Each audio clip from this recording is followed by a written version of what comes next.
ಎಲ್ಲರಿಗೂ ಕೂಡ ಹೃತ್ಪೂರ್ವಕ ನಮಸ್ಕಾರಗಳು. ಮೊದಲನೇದಾಗಿ ರಾಮಸೇವಾ ಫೌಂಡೇಶನ್ ಒಂದು ಟ್ರಸ್ಟ್ನ ಸದಸ್ಯರಿಗೆ, ಅದರ ಸಂಸ್ಥಾಪಕರಿಗೆ, ಅದನ್ನು ನಿರ್ವಹಣೆ ಮಾಡಿಕೊಂಡು ಹೋಗ್ತಾ ಇರ್ತಕ್ಕಂಥ ಪ್ರತಿಯೊಬ್ಬರಿಗೂ ಕೂಡ ಅನಂತ ವಂದನೆಗಳು ಮತ್ತು ಧನ್ಯವಾದಗಳು. ಯಾಕೆ ಅಂದರೆ ನಿಮ್ಮ ಕೆಲಸ ಬರೀ ಒಬ್ಬರಿಗೆ ಮಾತ್ರ ಅದು ಲಾಭ ಕೊಡೋದಿಲ್ಲ, ನಮ್ಮಂಥವ್ರು ಎಲ್ಲರಿಗೂ ಕೂಡ ಇನ್ಸ್ಪಿರೇಷನ್ ಕೂಡ. ಮತ್ತು ರಾಘವೇಂದ್ರ ಶೆಣಾಯ್ ಸರ್ ಬಗ್ಗೆ ಭಾಳ ಸತಿ ಅವರ ಒಂದು ಭೇಟಿಯಾಗಿದೆ ಬೇರೆ ಬೇರೆ ಕಾರ್ಯಕ್ರಮಗಳಲ್ಲಿ. ಅವರು ಮಾತಾಡಿದಾಗೆಲ್ಲ ಒಂದು positive energy and positive vibe ನಮಗೆ. ಸೊ ಅವರು ಯೋಗದ ಕಡೆ ಒಂದಿದ್ದರೆ ಅವರ ಒಂದು ವ್ಯಕ್ತಿತ್ವ, ಅವರ ಒಂದು ನಡತೆ, ಜೀವನ ಇವೆಲ್ಲ ಕೂಡ ನಮಗೆ ಮಾರ್ಗದರ್ಶನ. ಹೃತ್ಪೂರ್ವಕ ಪ್ರಣಾಮಗಳು ರಾಘವೇಂದ್ರ ಸರ್. ಈಗ ವೆಂಕಟೇಶ್ ಸರ್ ಭಾಳಷ್ಟು ಉದ್ಗಾರ ಮಾಡಿದರು, ಏನೇನೋ ಅವರು ಹೇಳಿದರು. ಇದು ಹೇಳುವಾಗ ಒಂದು ಸಾರಿ ಅನಿಸುತ್ತೆ ಇದು ಖಂಡಿತ ನಾನಲ್ಲ ಅಂತ. ಅಷ್ಟೊಂದು ಪಾಂಡಿತ್ಯವೂ ಇಲ್ಲ, ಅಷ್ಟೊಂದು ನಾಲೆಡ್ಜು ಇಲ್ಲ ಯಾವುದೇ ಒಂದು ಫೀಲ್ಡಲ್ಲಿ. ಎರಡು ಥರ, ಒಂದು ನ್ಯೂರೋ ಸೈಕ್ಯಾಟ್ರಿಸ್ಟ್ ಆಗಿ ವರ್ಕ್ ಮಾಡ್ತಿದ್ದೀನಿ, ಇನ್ನೊಂದು ಅಲ್ಪ ಸ್ವಲ್ಪ ಈಗ ಆಧ್ಯಾತ್ಮದ ಕಡೆ ಒಲವಿರೋದ್ರಿಂದ ಅದರ ಬಗ್ಗೆ ಒಂದು ತರಬೇತಿಗಳನ್ನ ತಗೊಳ್ತಾ ಇದ್ದೀವಿ. ಎರಡರಲ್ಲೂ ಕೂಡ there is no complete expertise. ಓದ್ತಾ ಇದ್ದಷ್ಟು ಗೊತ್ತಾಗುತ್ತೆ ವಿ ನೋ ವೆರಿ ಲಿಟಲ್ ಅಂತ ಹೇಳಿ. ಪ್ರತಿಯೊಂದು ವಿಚಾರದಲ್ಲೂ ಅಷ್ಟೇ ಬಹಳ ಕಡಿಮೆ ಗೊತ್ತು ನಮಗೆ ಅಂತ ಅನ್ನಿಸ್ತಾ ಇರುತ್ತೆ. ಸೊ ಆದ್ದರಿಂದ ಇವತ್ತು ನಾನು ಏನೇ ಹೇಳಿದರೂ ಕೂಡ ಅಲ್ಪ ಸ್ವಲ್ಪ ನಾನು ರೆಫರೆನ್ಸಸ್ ತಗೊಂಡು ಮಾತಾಡಿರ್ತೀನಿ. ಇವೆಲ್ಲ ಕೂಡ ನನ್ನ ಒಂದು ಲಿಟಲ್ ಅಂಡರ್ಸ್ಟ್ಯಾಂಡಿಂಗ್ ಅಂತ ಅನ್ಕೋಬೋದು. ಇದನ್ನೇ ಒಂದು ಅಥಾರಿಟಿ ಅಂತ ಯೂಸ್ ಮಾಡೋದು ಬೇಡ. ನಿಮ್ಮ ಮನಸ್ಸು, ನಿಮ್ಮ ತರ್ಕ ಕೂಡ ಉಪಯೋಗಿಸಿ. ಸೊ ಸ್ವಾಮಿ ಪರಮಾರ್ಥಾನಂದ ಅವರು ಭಾಳ ಜನಕ್ಕೆ ಪರಿಚಯ ಇರ್ತಾರೆ. ಅವರು ಚೆನ್ನೈನಲ್ಲಿರ್ತಾರೆ. ನಮ್ಮ ಒಂದು ಪರಮ ವೇದಾಂತ ಅಂತ ಒಂದು ಸಂಘಟನೆ ಇದೆ. ಇದಕ್ಕೆ ಮುಖ್ಯ ರೂವಾರಿಗಳು ನಮ್ಮ ಗುರುಗಳಾದ ಡಾಕ್ಟರ್ ತಿಮ್ಮಪ್ಪ ಹೆಗಡೆ ಸರ್ ಅವರು. ಭಾಳಷ್ಟು ಜನ ಇನ್ಕ್ಲೂಡಿಂಗ್ ವೆಂಕಟೇಶ್ ಸರ್ ಎಲ್ಲರೂ ಕೂಡ ಅದರಲ್ಲಿ ಭಾಗಿಗಳಾಗಿರ್ತಾರೆ. ಅವರಿಂದ ಪ್ರೇರೇಪಿತರಾಗಿ ನಾವೆಲ್ಲರೂ ಕೂಡ ಆಧ್ಯಾತ್ಮದ ಚಿಂತನೆ ಕಡೆ ಭಾಳಷ್ಟು ಸಮಯವನ್ನು ಕೊಡ್ತಾ ಇದ್ದೀವಿ. ಅದಕ್ಕೆ ಮುಖ್ಯ ಗುರುಗಳು ಸ್ವಾಮಿ ಪರಮಾರ್ಥಾನಂದ ಅವರು. ಸೊ ಅವರಿಗೆ ನಾವು ಚಿರಋಣಿಯಾಗಿರ್ತೇವೆ. ಮತ್ತು ಪರಮ ವೇದಾಂತದ ಎಲ್ಲ ಸದಸ್ಯರಿಗೂ ಕೂಡ, ಏಕೆಂದರೆ ಈ ಸತ್ಸಂಗದಿಂದ ಕಲ್ತ್ಕೊಂಡಿರೋದು ಭಾಳಷ್ಟಿದೆ. ನಂತರ ಅಫ್ಕೋರ್ಸ್ ನಮ್ಮ ರಾಘವೇಂದ್ರ ಸರ್ ಅವರಿಗೆ.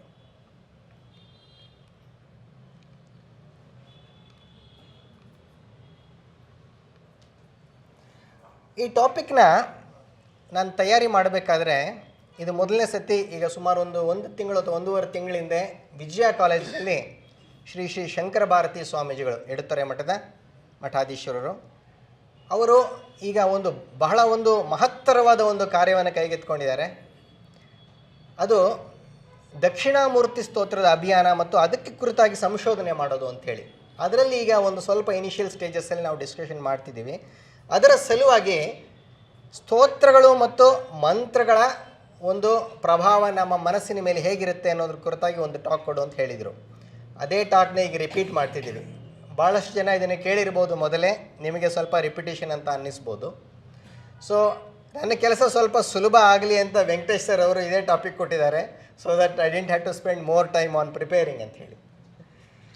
ಸೊ ಇದಕ್ಕೊಂದು ಕಾಂಟೆಕ್ಸ್ಟ್ ಕೊಡೋಣ. ಈಗ ಏನಕ್ಕೆ ನಾವೀಗ ಭಾಳಷ್ಟು ಜನ ನಿರಾಮಯಕ್ಕೆ ಬರ್ತಾ ಇದ್ದೀರಿ, ಯೋಗ ಕಲ್ತ್ಕೊಳ್ತಾ ಇದ್ದೀರಿ.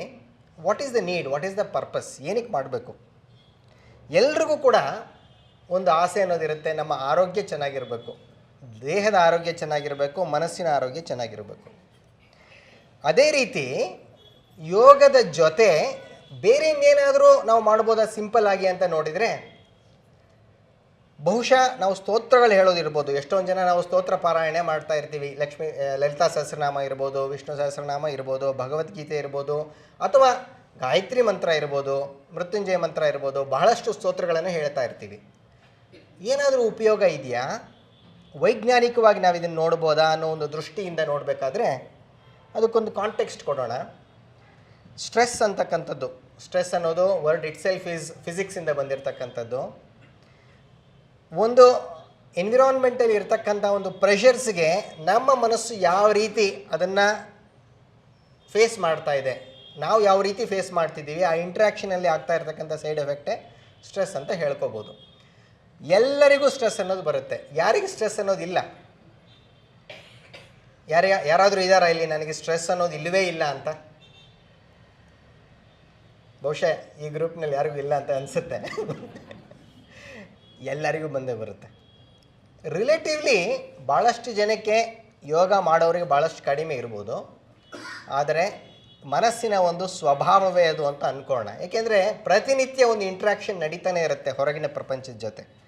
ಸೊ ಸ್ಟ್ರೆಸ್ನ ಪ್ರಿವಿಲೆನ್ಸ್ ನಾವು ನೋಡ್ತಾ ಹೋದರೆ ಬೇರೆ ಬೇರೆ ಒಂದು ಪ್ರೊಫೆಷನಲ್ಸ್ ಗ್ರೂಪ್ನಲ್ಲಿ ಸ್ಟಡೀಸ್ ನಡೆದಿದೆ. ನಮ್ಮ ಬೆಂಗಳೂರಿನಲ್ಲೇ ನಡೆದಿದೆ, ಇನ್ಫೋಸಿಸ್ನಲ್ಲಿ ನಡೆದಿದೆ, TCSನಲ್ಲಿ ನಡೆದಿದೆ, ಡಾಕ್ಟರ್ಸ್ ಗ್ರೂಪ್ನಲ್ಲಿ ನಡೆದಿದೆ, ಸ್ಟೂಡೆಂಟ್ಸಲ್ಲಿ ನಡೆದಿದೆ.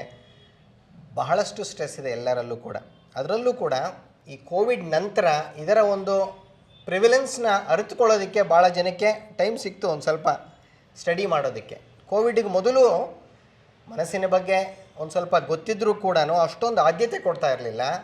ಕೋವಿಡ್ ಬಂದಾದ ಮೇಲೆ ಒಂದು ಮೆಂಟಲ್ ಹೆಲ್ತ್ ಪ್ಯಾಂಡಮಿಕ್ ಅಂತಲೇ ದೊಡ್ಡದಾಗಿ ಒಂದು ಆಯಿತು.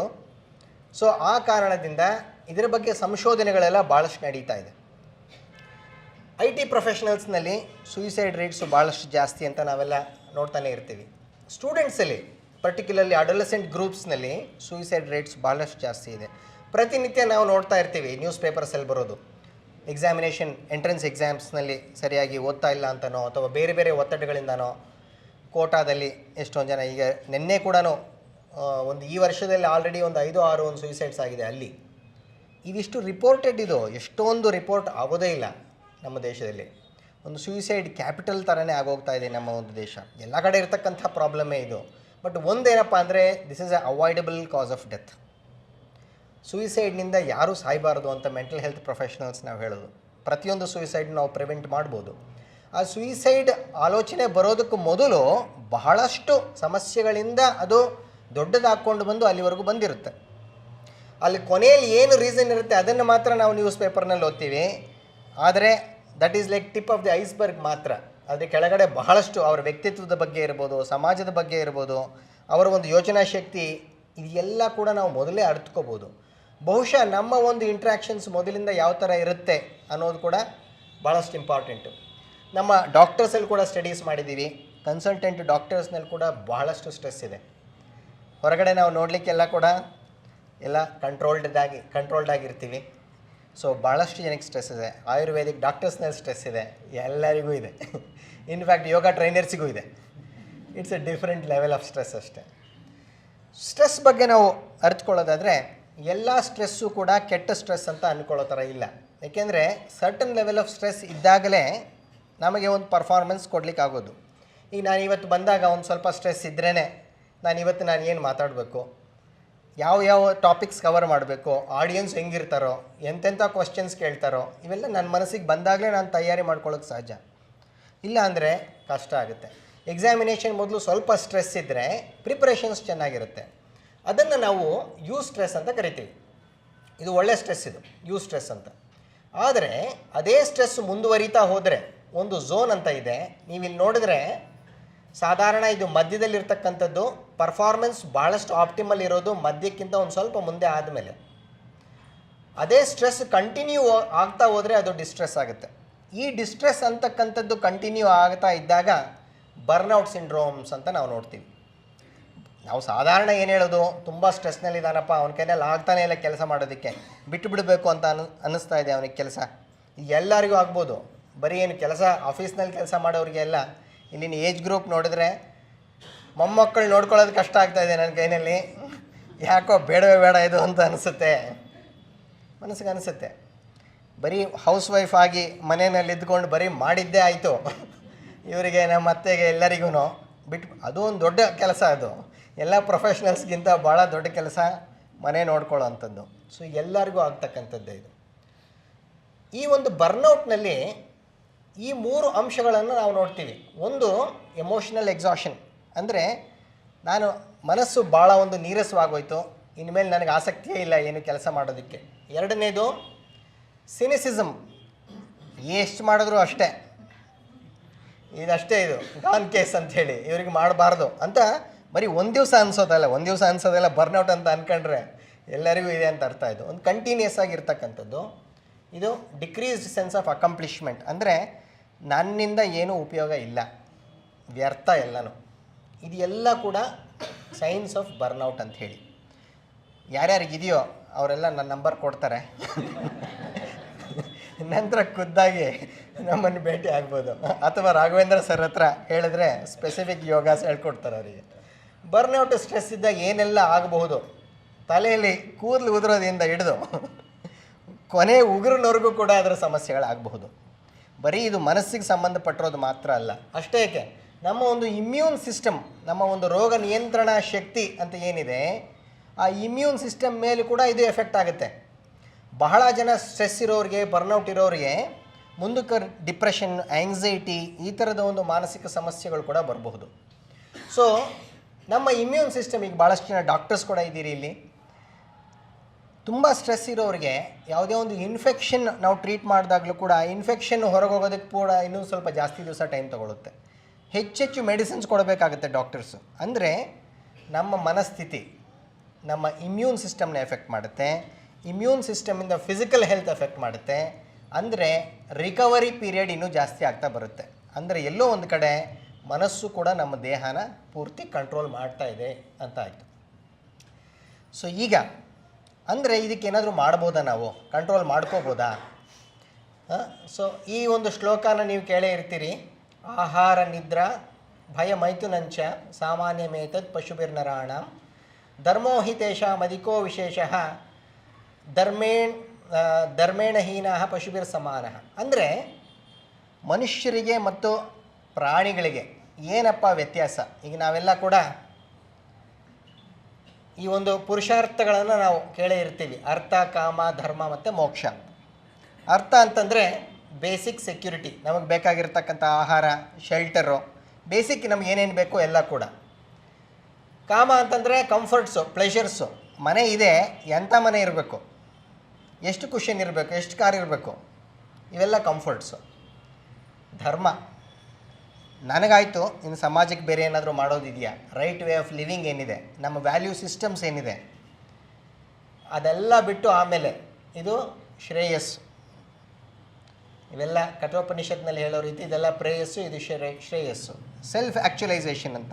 ಇದನ್ನು ನಮ್ಮ ಸೈನ್ಸಿಗೆ ಕಂಪೇರ್ ಮಾಡಿಕೊಂಡ್ರೆ ಮಾಸ್ಲೋಸ್ ಹೈರಾರ್ಕಿ ಆಫ್ ನೀಡ್ಸ್ ಅಂತ ಇದೆ. ಇಲ್ಲಿ ಈಗ ನೋಡಿದ್ರೆ ಫಿಸಿಯಲಾಜಿಕಲ್ ನೀಡ್ಸ್ ಅಂತ ಇದೆ, ಬೇಸಿಕ್ ನೀಡ್ಸು, ಸೇಫ್ಟಿ ನೀಡ್ಸ್ ಇದೆ, ನಂತರ ಬಿಲಾಂಗಿಂಗ್ನೆಸ್ ಆ್ಯಂಡ್ ಲವ್ ಅದಕ್ಕೆ ರಿಲೇಟೆಡ್ ನೀಡ್ಸು, ಆಮೇಲೆ ಎಸ್ಟೀಮ್ ರಿಲೇಟೆಡ್ ನೀಡ್ಸು, ಆಮೇಲೆ ಸೆಲ್ಫ್ ಆ್ಯಕ್ಚುಲೈಸೇಷನ್ ಅಂತ ಹೇಳಿ. ಸೊ ಈಗ ಇದಕ್ಕೆ ಎರಡಕ್ಕೂ ಕೂಡ ನಾವು ಕಂಪೇರ್ ಮಾಡ್ಕೋಬೋದು. ಈಗ ಶ್ಲೋಕಕ್ಕೆ ನಾವು ಕಂಪೇರ್ ಮಾಡ್ಕೊಳ್ತಾ ಹೋದರೆ, ಪ್ರಾಣಿಗಳಿಗೆ ಧರ್ಮ ಮತ್ತು ಮೋಕ್ಷ ಅಂತಕ್ಕಂಥದ್ದು ಇಲ್ಲ, ಮನುಷ್ಯರಿಗೆ ಮಾತ್ರ ಇದಿರ್ತಕ್ಕಂಥದ್ದು. ಸಪೋಸ್ ನಾವು ಈ ಲೆವೆಲ್ಗೆ ಕ್ರಾಸ್ ಆಗದೆ ಇದ್ದರೆ, ಬರೀ ಇಲ್ಲಿ ಮಾತ್ರ ಇದ್ದರೆ, ಅರ್ಥ ಕಾಮದಲ್ಲಿ ಮಾತ್ರ ಇದ್ದರೆ, ಆ ಶ್ಲೋಕ ಹೇಳೋ ಪ್ರಕಾರ ಏನು ಡಿಫ್ರೆನ್ಸ್ ಇಲ್ಲ ಮನುಷ್ಯರಿಗೆ ಮತ್ತು ಪ್ರಾಣಿಗಳಿಗೆ ಅಂತ ಹೇಳಿ. ಸೊ ಯು ಕ್ಯಾನ್ ಸಿ, ವೈಜ್ಞಾನಿಕವಾಗಿ ನೋಡೋದಾದರೆ ಯಾಕೆ ಆ ರೀತಿ ಅಂತಂದರೆ, ಇಲ್ಲಿ ಬೇರೆ ಬೇರೆ ಒಂದು ರ್ಯಾಟ್ ಇದೆ, ಕ್ಯಾಟ್ ಇದೆ, ಚಿಂಪಾಂಜಿ ಇದೆ, ಮತ್ತು ಮನುಷ್ಯನ ಬ್ರೈನ್ ಇದೆ.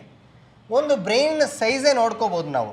ಬ್ರೈನ್ ಸೈಜ್ ಬರ್ತಾ ಬರ್ತಾ ಒಂದು ದೊಡ್ಡದಾಗ್ತಾ ಇದೆ. ಅದರಲ್ಲೂ ಕೂಡ ಮುಂಭಾಗದ ಬ್ರೈನು, ಮೆದುಳನ್ನಾಗಿ ತೋರಿಸ್ತಾ ಇದ್ದೀನಿ, ಮನಸ್ಸಿನ ಬಗ್ಗೆ ಮಾತಾಡ್ತಿದ್ದೀವಲ್ಲ ಅಂತಂದರೆ, ಬ್ರೈನ್ ಈಸ್ ದ ಸೀಟ್, ಅದೊಂಥರ ಲೋಕಸ್. ಅದು brain is a seat for the mind according to the science. ಮೆದುಳು ಇಲ್ಲದೆ ಮನಸ್ಸು ಇಲ್ಲ. ಬ್ರೈನ್ನ ಬಹುಶಃ ಒಂದು ಲೂಸ್ ಟರ್ಮ್ಸಲ್ಲಿ ಹೇಳೋದಾದರೆ, ಒಂದು ಕಂಪ್ಯೂಟರ್ನಲ್ಲಿ ಹಾರ್ಡ್ವೇರ್ಗೆ ಉಪಯೋಗಿಸ್ಕೋಬೋದು, ಮನಸ್ಸು ಸಾಫ್ಟ್ವೇರ್ಗೆ ಅಂತ ಅನ್ಕೋಬೋದು. ಸೊ ಇಲ್ಲಿ ನಾವೀಗ ನೋಡಿದ್ರೆ ಲಿಸರ್ಡ್ ಬ್ರೈನ್, ಲಿಸರ್ಡ್ ಬಂದು ಒಂದು ರೆಪ್ಟೈಲ್. ಇದು ಇಲ್ಲಿ ಬರೀ ಬ್ರೈನ್ ಸ್ಟೆಮ್ ಮಾತ್ರ ಹೆಚ್ಚು ಆ್ಯಕ್ಟಿವ್ ಆಗಿರ್ತಕ್ಕಂಥದ್ದು. ಅಂದರೆ ಬ್ರೈನ್ ಸ್ಟೆಮ್ ಕೆಲಸ ಏನು, ಏನಾದರೂ ಒಂದು ಥ್ರೆಟ್ ಇದ್ದರೆ, ನಮಗೆ ಏನಾದರೂ ಒಂದು ಹಾವು ಕಾಣಿಸಿದ್ರೆ ನಾವು ಯಾವ ರೀತಿ ಸ್ಪಂದಿಸ್ತೀವಿ, ಓಡೋಗ್ತೀವಿ, ಇಲ್ಲಾಂದರೆ ಫೈಟ್ ಮಾಡೋಕ್ಕೆ ಹೋಗ್ತೀವಿ, fight R flight response. It is at A reflex level, ಒಂಥರ ನಾವು ಯೋಚನೆ ಮಾಡದೆ ಆಗ್ತಕ್ಕಂಥದ್ದು. ಅಂದರೆ ಎವಲ್ಯೂಷನರಿಯಾಗಿ ನಮಗೆ ಇರ್ತಕ್ಕಂಥ ಒಂದು ರೆಸ್ಪಾನ್ಸಸ್ ಅದು. ಅದೇ ಈಗ ನೆಕ್ಸ್ಟು ಮೆಮೇಲಿಯನ್ ಬ್ರೈನ್ಸ್ಗೆ ಹೋದಾಗ, ಬೇರೆ ಅನಿಮಲ್ ಬ್ರೈನ್ಸ್ಗೆ ಹೋದಾಗ, ಎಮೋಷನ್ಸು, ಮೆಮರೀಸು, ಹ್ಯಾಬಿಟ್ಸು, ಅಟ್ಯಾಚ್ಮೆಂಟ್ಸು ಇವೆಲ್ಲ ಕೂಡ ಡೆವಲಪ್ ಆಗ್ತಾ ಬರುತ್ತೆ. ಇದು ಬರೀ ಇಷ್ಟೇ ಅಲ್ಲದೆ ಅದರ ಜೊತೆಗೆ ಇದು ಕೂಡ ಸೇರಿಕೊಳ್ತು. ಈಗಷ್ಟೇ ನೀವೆಲ್ಲ ನ್ಯೂಸಲ್ಲೆಲ್ಲ ಬರ್ತಾಯಿತ್ತು, ಬರೀ ಮನುಷ್ಯರಿಗೆ ಅಲ್ಲದೆ ಕೆಲವಷ್ಟು ಪ್ರಾಣಿಗಳಲ್ಲೂ ಕೂಡ ಗ್ರೀಫ್ ರಿಯಾಕ್ಷನ್ಸು, ಯಾವುದಾದ್ರೂ ಒಂದು ಪ್ರಾಣಿ ಸತ್ತೋದಾಗ ಅದು ಕೂಡ ಹೋಗಿ ಜೊತೆಯಲ್ಲಿರ್ತಕ್ಕಂಥದ್ದು. ನಾವೀಗ ಬಹುಶಃ ಡಾಗ್ಸಲ್ಲಿ, ನಾಯಿಗಳಲ್ಲಿ ಭಾಳಷ್ಟು ನಾವು ಅದನ್ನು ನೋಡ್ತೀವಿ. ಎಷ್ಟೊಂದು ಡಾಲ್ಫಿನ್ಸ್ನಲ್ಲಿದೆ ಆ ಥರದ್ದು, ಚಿಂಪಾಂಜೀಸಲ್ಲಿದೆ, ಬರ್ಡ್ಸಲ್ಲಿ ಕೂಡ ಎಷ್ಟೊಂದು ಇದನ್ನೆಲ್ಲ ಸಂಶೋಧನೆಗಳು ನಡೀತಾ ಇದೆ. ನಂತರ ಹ್ಯೂಮನ್ ಬ್ರೈನು, ಇದಕ್ಕೆ ನಾವು ನಿಯೋಕಾರ್ಟೆಕ್ಸ್ ಅಂತ ಕೂಡ ಕರಿತೀವಿ. ಇಲ್ಲಿ ಡೆವಲಪ್ ಆಗಿರ್ತಕ್ಕಂಥ ಹೊಸ ಅದು. ಇದರಲ್ಲಿ ಏನು ವಿಶೇಷತೆ, ನಮಗೇನು ವಿಶೇಷತೆ ಇದೆ ಅಂತಂದರೆ language, thinking process, thought process, abstract thoughts, imagination, consciousness, reasoning, rationalisation. ಈಗ ನೀವು ನೋಡ್ಬೋದು ಈ ಡೆವಲಪ್ಮೆಂಟ್ ಇದಕ್ಕೋಸ್ಕರನೇ. ಈಗ ನಾವು ಬರೀ ಈ ಲೆವೆಲಲ್ಲಿ ಮಾತ್ರ ಇದ್ದರೆ, ಬರೀ ಅರ್ಥ ಕಾಮದಲ್ಲಿ ಮಾತ್ರ ಇದ್ದರೆ ಇಷ್ಟಿದ್ರೆ ಸಾಕು. ನಮಗೆ ಕೆಪ್ಯಾಸಿಟಿ ಇದೆ ಇದನ್ನು ಬಿಟ್ಟು ಮುಂದೆ ಹೋಗ್ಲಿಕ್ಕೆ ಕೂಡ. ಸೊ ಅಂದರೆ ನಾವೆಲ್ಲ ಏನು ಒಂದು ಯೂನಿಟ್ ಸೈನ್ಸ್ ಪ್ರಕಾರ ನೋಡೋದಾದರೆ, we are A unit with A complex interaction. ಬರೀ ಇದು ಒಂದಲ್ಲ, ಬಹಳಷ್ಟು ಇಂಟ್ರ್ಯಾಕ್ಷನ್ಸ್ ಆಗ್ತಾ ಇರುತ್ತೆ ಬೇರೆ ಬೇರೆ ಸಿಸ್ಟಮ್ಸಲ್ಲಿ ನಮ್ಮ ದೇಹದಲ್ಲಿ. ಕಾಂಪ್ಲೆಕ್ಸ್ ಇಂಟ್ರ್ಯಾಕ್ಷನ್ ಆಫ್ ನ್ಯೂರೋಲಾಜಿಕಲ್ ಅಂತಂದರೆ ನಮ್ಮ ಮೆದುಳಿನಲ್ಲಿರ್ತಕ್ಕಂಥ ನ್ಯೂರಾನ್, ಅದರ ಬಗ್ಗೆ ಮಾತಾಡೋಣ. ನ್ಯೂರೋ ಟ್ರಾನ್ಸ್ಮಿಟರ್ಸು, ನ್ಯೂರೋ ಕೆಮಿಕಲ್ಸ್ ಉತ್ಪತ್ತಿ ಆಗುತ್ತೆ ಭಾಳಷ್ಟು. ಸೈಕಲಾಜಿಕಲ್ ಮತ್ತು ಸೋಷಿಯಲ್ ಅಂದರೆ ನಮ್ಮ ಕಲ್ಚರಲ್ಲು, ಎನ್ವಿರಾನ್ಮೆಂಟಲ್ ಫ್ಯಾಕ್ಟರ್ಸು, ಇಮ್ಯುನಲಾಜಿಕಲ್ ಮತ್ತು ಎಂಡೋಕ್ರೈನಲ್ ಸಿಸ್ಟಮ್, ಇವು ಎಲ್ಲ ಸೇರಿ ಒಟ್ಟೊಟ್ಟಿಗೆ ಕೆಲಸ ಮಾಡ್ತಾ ಇರೋದು. ಇದಕ್ಕಿಂತ ದೊಡ್ಡ ವಿಸ್ಮಯ ಅನ್ನೋದು ಏನಿದೆ? ವಾಟ್ ಎ ವಂಡರ್ ಇದು. ನಮ್ಮ ಒಂದು ಕ್ರಿಯೇಷನಲ್ಲಿ ನೋಡ್ತಾ ಹೋದರೆ ನಮ್ಮ ಒಂದು ಲೈಫು, ನಮ್ಮ ಬ್ರೈನು ಅದು ಯಾವ ರೀತಿ ಫಂಕ್ಷನ್ ಮಾಡ್ತಾ ಇದೆ, ಅದಕ್ಕಿಂತ ದೊಡ್ಡ ಒಂದು ವಿಸ್ಮಯ ಇಲ್ಲ. ಈಗಾಗಲೇ ಮಾತಾಡಿದ್ವಿ, ಈ ಬ್ರೈನಲ್ಲಿ ಇರ್ತಕ್ಕಂಥದ್ದು ನ್ಯೂರಾನ್ ಅಂತ. ನ್ಯೂರಾನ್ ಅನ್ನೋದು ವೆರಿ ಸ್ಮಾಲ್ ಸೆಲ್. ಇದು ಎಷ್ಟೋ, ಇಲ್ಲಿ ಒಂದು ಫಿಗರ್ ಇದೆ, ಇಲ್ಲಿ ಸುಮಾರು 135 ಬಿಲಿಯನ್ ನ್ಯೂರಾನ್ಸ್ ಇದೆ ನಮ್ಮ ಮೆದುಳಲ್ಲಿ ಅಂತ. ಅದರಲ್ಲಿ ಸುಮಾರು ಒಂದು 100 ಬಿಲಿಯನ್ ನ್ಯೂರಾನ್ಸು ಬರೀ ನಮ್ಮ ಮೆದುಳಲ್ಲಿದೆ. ಬೇರೆ ಇನ್ನಷ್ಟು ನ್ಯೂರಾನ್ಸು ನಮ್ಮ ಗಟ್ ಸಿಸ್ಟಮ್ನಲ್ಲಿ ಕೂಡ ಇರುತ್ತೆ. ಇದನ್ನೆಲ್ಲ ನಾವು ಈಗ ಪೋಣಿಸ್ಕೊಳ್ತಾ ಹೋದರೆ, ಇದನ್ನೆಲ್ಲ ಒಂದೊಂದು ಲೈನೇ ಇಟ್ಕೊಂಡು ಪೋಣಿಸ್ಕೊಳ್ತಾ ಹೋದರೆ ಅದರ ಡಿಸ್ಟೆನ್ಸ್ ಯಾರೋ ಒಬ್ಬರು ಹೇಳಿದ್ದಾರೆ ಅಂದಾಜು ಮಾಡಿ, 850,000 ಕಿಲೋಮೀಟ್ರ್ ಆಗುತ್ತೆ ಅಂತ ಒಬ್ಬೊಬ್ಬರು ಮೆದುಳದು. ಅಂದರೆ ಇಲ್ಲಿಂದ ಚಂದ್ರನ ಹತ್ರ ಒಂದು trip to and fro return ticket ತಗೊಂಡು ಚಂದ್ರಯಾನ ಮಾಡಿಕೊಂಡು ಬರೋ ಅಷ್ಟು, ಅಂದರೆ ಒಬ್ಬ ಮನುಷ್ಯನ ಮೆದುಳಿನ ಒಂದು ಸೆಲ್ಸ್ನ ನಾವು ಜೋಡಿಸ್ಕೊಳ್ತಾ ಹೋಗ್ತಕ್ಕಂಥದ್ದು. ಅಂದರೆ ಇನ್ನೆಷ್ಟು ವಿಸ್ಮಯ, ಇನ್ನೆಷ್ಟು ವಂಡರ್ ಇದೆ ಅಂತ ಹೇಳಿ. ಇದೇ ಒಂದು ದೊಡ್ಡ ವಿಭೂತಿ ಯೋಗದಲ್ಲಿ ನಾವೆಲ್ಲ ಇದನ್ನೆಲ್ಲ ಓದಿದ್ದೀವಿ. ಸೊ ನಮ್ಮ ಒಂದು ಮೈಂಡ್ ಅಂತ ನಾವು ಮಾತಾಡಿದಾಗ ಜನರಲಿ ನಾವೇನು ಹೇಳ್ತೀವಿ?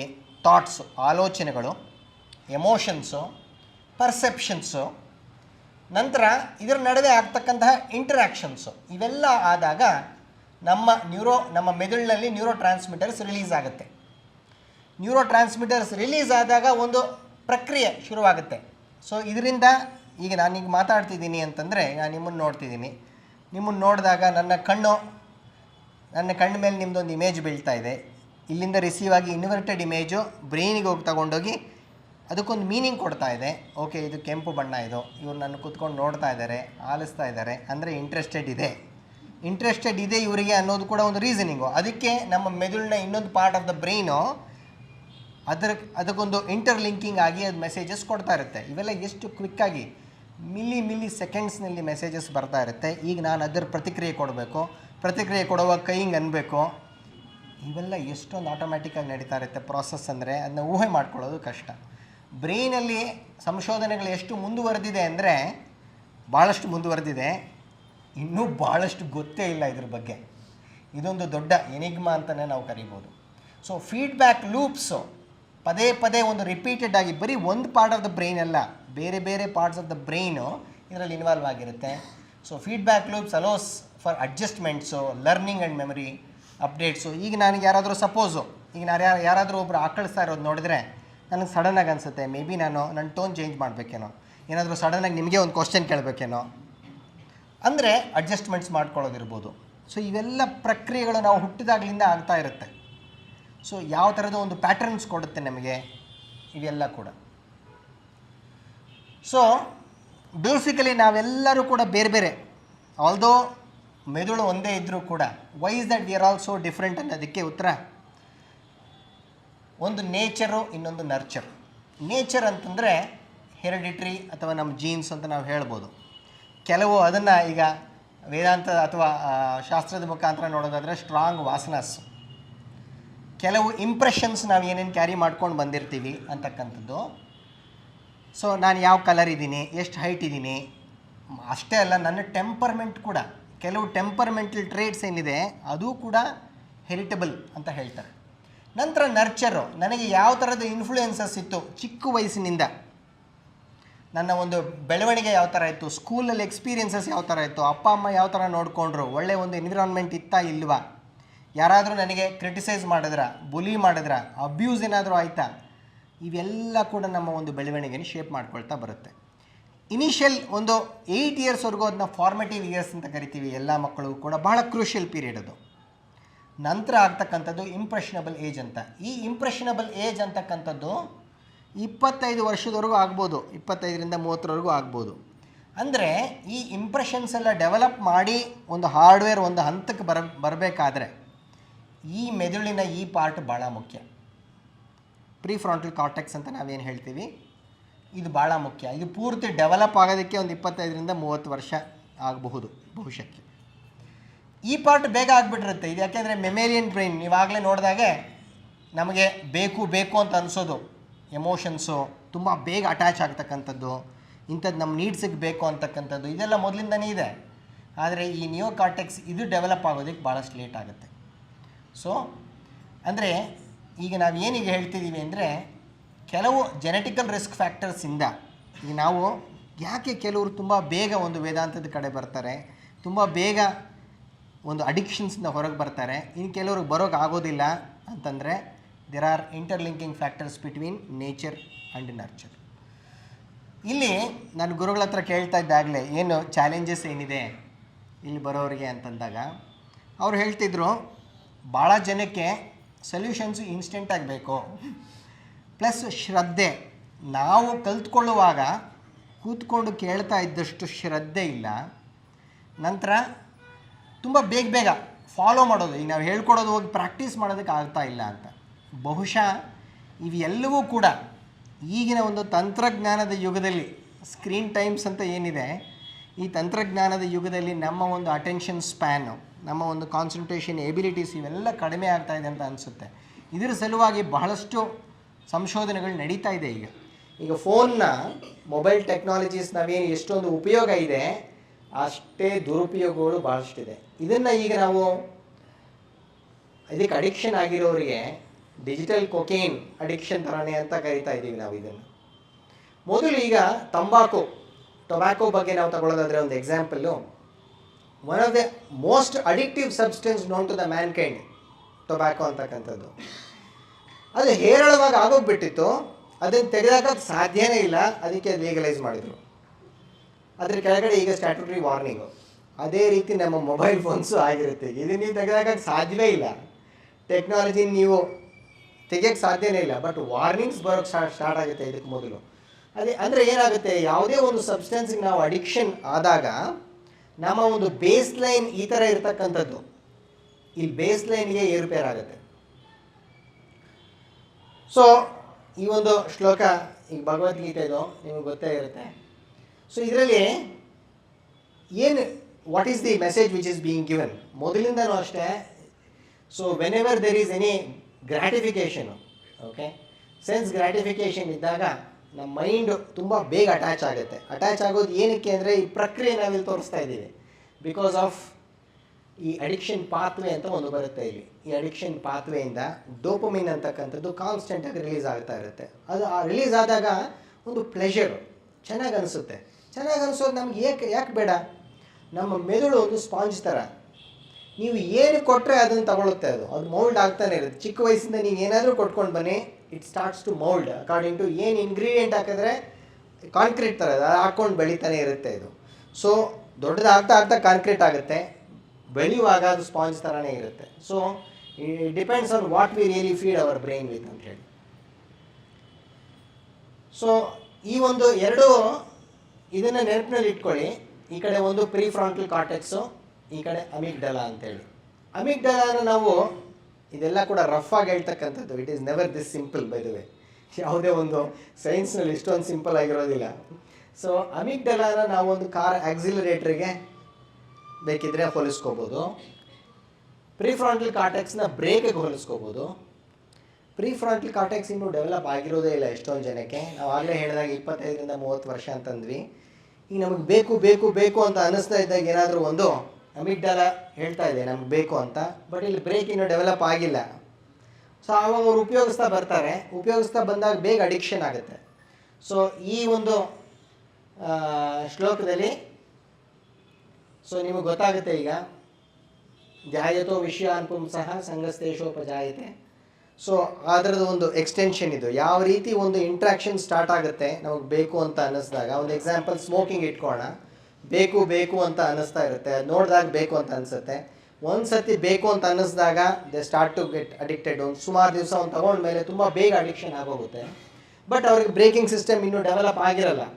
ಸೊ ಅದಕ್ಕೋಸ್ಕರನೇ ಒಂದು ಎಕ್ಸಾಂಪಲ್ ಕೊಡೋದು, ಈ ಅಡಿಕ್ಟಿವ್ ಏನೇನು ಸಬ್ಸ್ಟೆನ್ಸಸ್ ಇರುತ್ತೆ, ಸೆನ್ಸ್ ಆಬ್ಜೆಕ್ಟ್ಸ್, ಅದನ್ನೆಲ್ಲ ವಾಲಿಗೆ ಹೋಲಿಸ್ತಕ್ಕಂಥದ್ದು.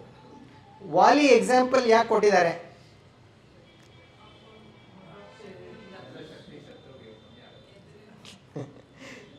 ಸೊ ವಾಲಿ ಒಂದು ಪವರ್ ಇತ್ತಲ್ವಾ? ವಾಲಿದೇನು ಪವರ್ ಇತ್ತು? ಸೊ ಯಾರಾದರೂ ವಾಲಿ ಎದುರುಗಡೆ ಬಂದರೆ ಅವರ ಶಕ್ತಿ ವಾಲಿಗೆ ಅರ್ಧ ಹೊರಟೋಗುತ್ತೆ. ಸುಗ್ರೀವನಿಗೊಂದು 200 ಪಾಯಿಂಟ್ ಇದ್ದರೆ ವಾಲಿಗೆ 100 ಅಂತ ಅಂದ್ಕೊಂಡ್ರು ಸುಗ್ರೀವಂದು 100 ವಾಲಿಗೆ ಹೋಯ್ತು, ವಾಲಿಗೆ 200 ಆಗೋಯ್ತು, ಸುಗ್ರೀವಂದು 100 ಇರುತ್ತೆ. ಅಂದರೆ ಎಷ್ಟೇ ಬಲಶಾಲಿ ಆಗಿರೋರು ವಾಲಿ ಮುಂದೆ ನಿಂತ್ಕೊಂಡ್ರು ಕೂಡ ದೇ ಬಿಕಮ್ ವೀಕ್, ಬಿಕಾಸ್ ಅವ್ರದ್ದೊಂದು 50% ಅವರಿಗೆ ಹೋಗುತ್ತೆ ಅಂತ. ಅದಕ್ಕೆ ರಾಮ ಮುಂದೆ ನಿಂತ್ಕೊಂಡು ಹೊಡೆಯೋದಿಲ್ಲ ಅವರಿಗೆ ಅಲ್ವಾ? ಅಂದರೆ ದ ಪಾಯಿಂಟ್ ಈಸ್, ಈ ಅಮಿಗ್ಡಲಾಗೆ ರಫ್ ಆಗಿ ನಾವು ಆ ಥರ ಹೋಲಿಸ್ಕೋಬೋದು. ಅಮಿಗ್ಡಲಾ ಪ್ಲಸ್ ಅದರ ಇಂಟ್ರಾಕ್ಷನ್ ವಿತ್ ಅಡಿಕ್ಟಿವ್ ಸಬ್ಸ್ಟೆನ್ಸ್ಗೆ ಎಷ್ಟು ಪವರ್ ಇರುತ್ತೆ ಅಂದರೆ, ಇಟ್ ವಿಲ್ ಸ್ಟಾರ್ಟ್ ಸೀಕಿಂಗ್, ಬೇಕು ಬೇಕು ಬೇಕಂತ ಹೇಳಿ. So there lies the problem. ಸೊ ಇಲ್ಲಿ ಈ ಶ್ಲೋಕದಲ್ಲಿ ಏನು ಹೇಳುತ್ತೆ 2.58ನಲ್ಲಿ ಭಗವದ್ಗೀತೆಯಲ್ಲಿ, so just like a crocodile, ಫಸ್ಟಿಂದನೇ ನೀನು ಲರ್ನ್ ಟು ಸೇ ನೋ. ಈ ಯಾವುದೇ ಒಂದು ಸಬ್ಸ್ಟೆನ್ಸುದು ಅದರದ ಒಂದು ಪ್ರಭಾವ ಏನಿದೆ, ಅದರ ಒಂದು ದುಷ್ಪರಿಣಾಮ ಏನಿದೆ ಅಂತ ತಿಳ್ಕೊಂಡು ಮೊದಲಿಂದಾನೇ ಅಸರ್ಟಿವ್ ಆಗಿ ನೋ ಅಂತ ಹೇಳಿದರೆ, ಯಾವ ರೀತಿ ನಾವು ಮಾದಕ ವಸ್ತುಗಳಿಗೆ ನೋ ಅಂತ ಹೇಳ್ತೀವೋ, ಬರೀ ನಾವು ಅಷ್ಟಕ್ಕೆ ಇಟ್ಕೊಳ್ಳೋಕ್ಕಾಗೋದಿಲ್ಲ. ಎಷ್ಟೊಂದು ಮಾದಕತೆ ಇರುತ್ತೆ ಸೆನ್ಸ್ ಆಬ್ಜೆಕ್ಟ್ಸ್ನಲ್ಲಿ, ಅದನ್ನೆಲ್ಲ ನಾವು ಅರಿತುಕೊಂಡಾಗ we can start to say no from the very beginning. So withdrawal ಯಾವಾಗಿದು ಇನ್ನೂ ಅಡಿಕ್ಷನ್ ಆಗಲಿಲ್ಲ, ಅದಕ್ಕೆ ಮೊದಲೇ ಪ್ರೈಮರಿ ಪ್ರಿವೆನ್ಷನ್ ಇದು. ಸಪೋಸ್ ಆಲ್ರೆಡಿ ಅಡಿಕ್ಷನ್ ಆಗಿದೆ ಅಂತ ಅನಿಸಿದ್ರೆ will have to work hard, ಅದರಿಂದ ಕೂಡ ಹೊರಗೆ ಬರ್ಬೋದು. ಸೊ ಈಗ let us go to what is the relevance. ಇದೆಲ್ಲ ಕಾಂಟೆಕ್ಸ್ಟ್ ನಾವು ಕೊಟ್ಟಿದ್ದೀವಿ. ಸಪೋಸ್ ಮಂತ್ರಗಳನ್ನು ಕಲ್ತ್ಕೊಂಡ್ರೆ, ಶ್ಲೋಕಗಳನ್ನು ಕಲ್ತ್ಕೊಂಡ್ರೆ ಏನಾದರೂ ಬೆನಿಫಿಟ್ ಇದೆಯಾ, ನಮ್ಮ ಹಾರ್ಡ್ವೇರ್ನಲ್ಲಿ ಏನಾದರೂ ಬದಲಾವಣೆಗಳು ಮಾಡ್ಬೋದಾ ಅಂಥೇಳಿ ಸುಮಾರಷ್ಟು ರಿಸರ್ಚ್ ಆಗಿದೆ, ಸುಮಾರಷ್ಟು ರಿಸರ್ಚ್ ನಡೀತಾ ಇದೆ. ಇನ್ನೂ ಸಿಸ್ಟಮ್ಯಾಟಿಕ್ ಆಗಿ ರಿಸರ್ಚ್ ಆಗೋದ್ರಲ್ಲಿದೆ ಭಾಳಷ್ಟು ಕಡೆಯನ್ನು. ಇದು ಒಂದು ಹೇಳ್ಬೋದು, ಈಗ ನಮ್ಮ ವೇದಗಳಿಂದ ಇರ್ಬೋದು, ವೇದಗಳು ಒಂದು ಟೈಮ್ಲೆಸ್ ಅಂತ ನಾವು ಹೇಳ್ತೀವಿ, ಆದರೆ ವೆಸ್ಟರ್ನ್ ರಿಸರ್ಚರ್ಸು ಇವರೆಲ್ಲರೂ ಕೂಡ ಬಹುಶಃ ಒಂದು 7,000-8,000 ವರ್ಷದ ಹಿಂದಿಂದು ಅಂತ ಹೇಳ್ತಾರೆ ಅವರು. ಅವರಿಗೆ ಆದಷ್ಟು ಈಗ ಏನು ಕ್ರೈಸ್ಟ್ ಅದಕ್ಕೆ ಆ ಟೈಮ್ಗೆ ಹತ್ರನೇ ಇಟ್ಕೊಳ್ಳೋದಕ್ಕೆ ಪ್ರಯತ್ನ ಪಡ್ತಾರೆ. ಇರಲಿ, ನಾವು ಅದನ್ನು ನಾವು ಒಪ್ಕೊಂಡ್ರೂ ಕೂಡ ಅಷ್ಟು ದಿವಸದಿಂದ ಇವರು ಶ್ರುತಿ ಒಬ್ರಿಗೊಬ್ರು ಕೇಳಿಸ್ಕೊಂಡು ಎಲ್ಲ ಕಲ್ತ್ಕೊಂಡು ಬರ್ತಾ ಇದ್ದಾರಲ್ವ, ಇದನ್ನ ನಾವು ಸಂಶೋಧನೆ ಮಾಡಲೇಬೇಕು. ಒಂದು ಇವ್ರಿಗೇನು ಎಫೆಕ್ಟ್ ಆಗ್ತಾ ಇದೆ ಅನ್ನೋದಕ್ಕಿಂತ ಮುಖ್ಯವಾಗಿ what this is opening A new avenue ಏನಂತಂದರೆ, ಈ ಗ್ರೂಪ್ನವರು ಸಂಶೋಧನೆ ಮಾಡಿದ್ರೆ ಮೆದುಳಿನ ಬಗ್ಗೆನೇ ನಮಗೆ ಹೆಚ್ಚು ಗೊತ್ತಾಗುತ್ತೆ ಅಂತಕ್ಕಂಥ ಒಂದು ವಿಚಾರ ಈಗ ಭಾಳಷ್ಟು ನಡೀತಾ ಇದೆ ಸೈಂಟಿಫಿಕ್ ಕಮ್ಯುನಿಟೀಸ್ನಲ್ಲಿ. ಅದೇ ರೀತಿ ಮ್ಯೂಸಿಕ್ ರಿಲೇಟೆಡ್ ರಿಸರ್ಚ್ ಕೂಡ ಇದೇ ನಿಟ್ಟಿನಲ್ಲಿ ನಡೀತಾ ಇದೆ. ಏಕೆಂದರೆ ಮ್ಯೂಸಿಕ್ ಕೂಡ one of the most ancient things. Even language ಬರೋಕ್ಕೆ ಮೊದಲೇ ಮ್ಯೂಸಿಕ್ ಇತ್ತು ಅಂತಕ್ಕಂಥ ಒಂದು ಬಿಲೀಫ್ ಇದೆ.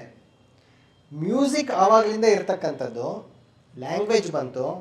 ಸೊ ಇದನ್ನು ಆಧಾರ ಇಟ್ಕೊಂಡು ಆ ಥರ ನೋಡಿದ್ರೆ ಮಂತ್ರಗಳು ಇವೆಲ್ಲ ಕೂಡ ಭಾಳ ದಿವಸದಿಂದ ಇದೆ. ಇದರಿಂದ ಬರೀ ಆ ವ್ಯಕ್ತಿಗೆ ಏನಾಗ್ತಾ ಇದೆ ಅನ್ನೋದಕ್ಕಿಂತ ಜನರಲಿ ಮೆದುಳಲ್ಲಿ ಏನೇನು ನಡೀತಾ ಇದೆ, ಆರ್ ದೇರ್ ಎನಿ ಅವೆನ್ಯೂಸ್, ಇನ್ನು ಟ್ಯಾಪ್ ಮಾಡ್ತಕ್ಕಂಥ ರಿಸೋರ್ಸಸ್ ಏನಿದೆ, ಏನೇನು ಗಣಿ ಇದೆ ಇಲ್ಲಿ, ಏನೇನು ಮೈನ್ಸ್ ಇದೆ ಅಂತಕ್ಕಂಥ ಸಂಶೋಧನೆಗಳು ನಡೀತಾ ಇದೆ.